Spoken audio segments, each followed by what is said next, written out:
I'm very happy to present you this intervention regarding transparency from the tobacco industry and to share more particularly the French experience to reach this transparency. Very briefly, some element concerning the French background. As you can see on this this graph, despite a dramatic decrease these last 2 years concerning the smoking prevalence, this smoking prevalence remains very important. And despite the fact France ratified the FCTC treaty in 2004 and has quite a comprehensive tobacco control legislation, an evaluation was carried out in 2012, and it appeared that among different reasons, which explains this high level of prevalence, we had to mention particularly the key part played by the interference of the tobacco industry and its allies. That's why it's particularly important to require information and transparency to this tobacco industry. And we can justify that when we say again and again that tobacco products are particularly toxic and that we have to face what we call an industrial epidemic, and that the tobacco industry is really part of the problem, and that there is a fundamental and irreconcilable conflict between the public health interest, more globally the general interest, and the commercial interest of the tobacco industry. And that actually the whole process of the FCTC to be able to adopt tobacco control provision without taking into account the position of the tobacco industry and protecting public health policies. And that's why it's particularly important to implement and to transpose this recommendation in national jurisdiction with the objectives, first, to prohibit some activities such as advertising bans, sponsoring ban, and so on.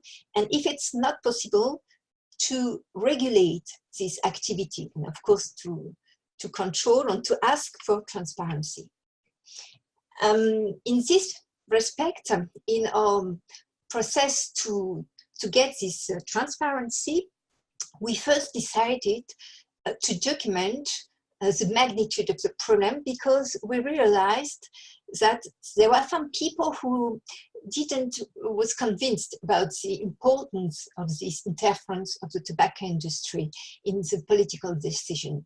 And that's why, in accordance with the health ministry, we decided to make this desk study, and we particularly use internal documents from the tobacco industry. Here on this graph, you have a document we used from Philip Morris, and it was through our researchers possible to show that in France, like in any other countries, there were many influences on the political decision. For example, through direct contacts with MP, with the government, or through coalition, or through the financial support for social or cultural event, or through the use of third parties, and so on. And after this desk survey, it was possible for us to show that it was always the same process, that they tried to block tobacco control provision, and if not possible to block them, it was to amend or to delay the enforcement of these measures. So we made a communication on these results, and particularly we were in relationship with some other journalists, and then following this first research, there were also other investigations carried out by journalists on that topic. And we also particularly use a strong example concerning the British American Tobacco Hospitality Program towards MPs and civil servants. And here on the slide, you have on the right a slide showing a restaurant where they organized a lunch.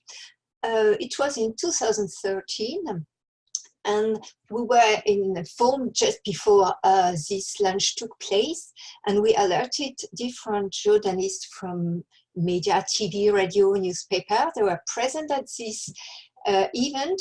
And following this event, of course, there were many articles, because at that period we were in the process to negotiate the Tobacco Product Directive, and there were also discussions concerning tobacco control provision for our own national program to reduce the tobacco consumption. So following this launch, there were again articles, but also written questions at parliaments, and it greatly helped us to get provisions in the health legislation that was discussed 2 years after, in 2015. And besides this, in our strategy, we also launched a legal action against British American tobacco in order to have a jurisprudence that could also take into account such violations. Actually, we managed to have some provisions, especially concerning the obligation of transparency. That means that each year, the tobacco industry must report about expenses spent in lobbying. And if they do not that, the penalties are planned in the legislation.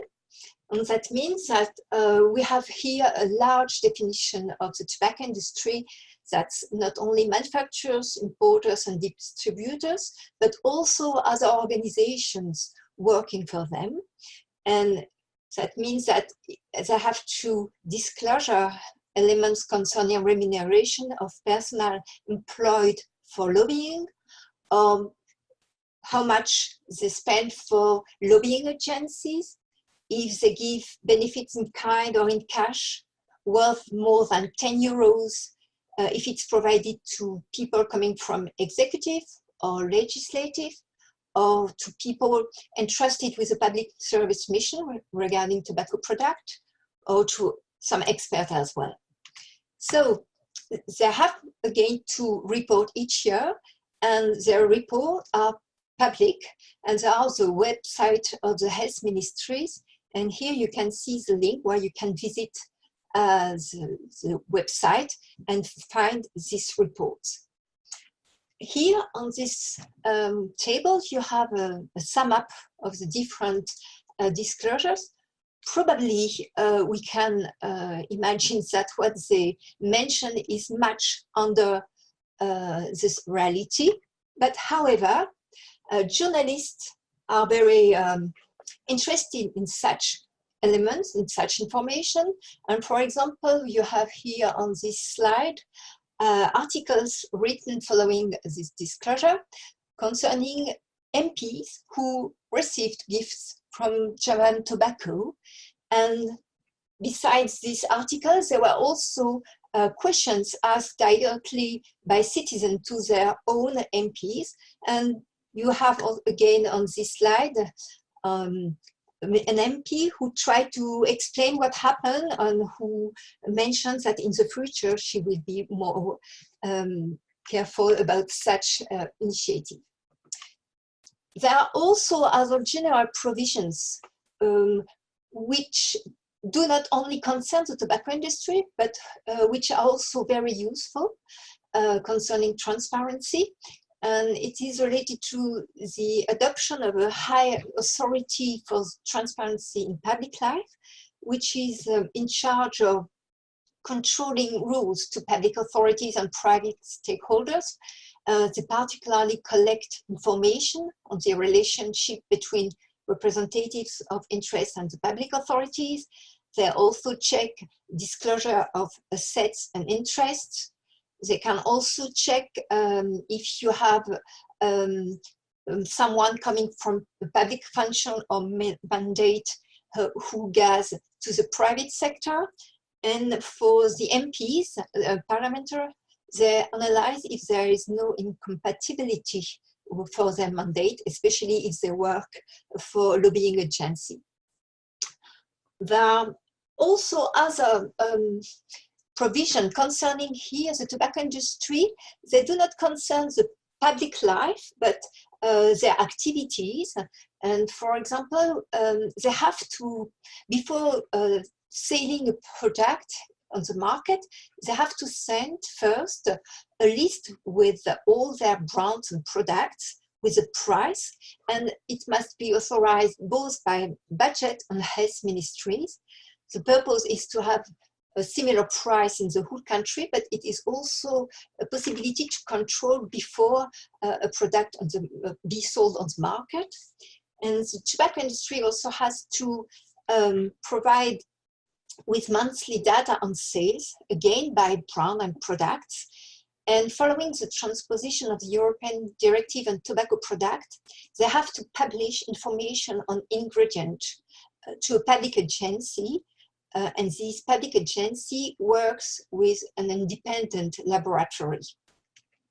So what I would like to mention to conclude is that it is not only possible to require and manage information from the tobacco industry, but it is also very useful. Actually, we see that it was easier to adopt and or to protect other tobacco control provisions. For example, it helped us to counter fake news about the impact of plain packaging on sales. And for sure, it supported us in order to adopt a more energetic tobacco taxation with important tax increases during the last years. And it also contributed to promote a better coordination between health and other departments, and globally to include health objectives in public policies. And last, I think it also contributes to the denormalization of the tobacco industry. Of course, there are limits. I already mentioned that they probably do not mention what is the reality concerning their expense, how much they spend for lobbying. And we know that they also use third parties, but that's a first step, and that's always some measure which help us to move on concerning tobacco control policy. Thank you very much. Here are some sources if you want to have access to the different texts, and of course I stay at your disposal.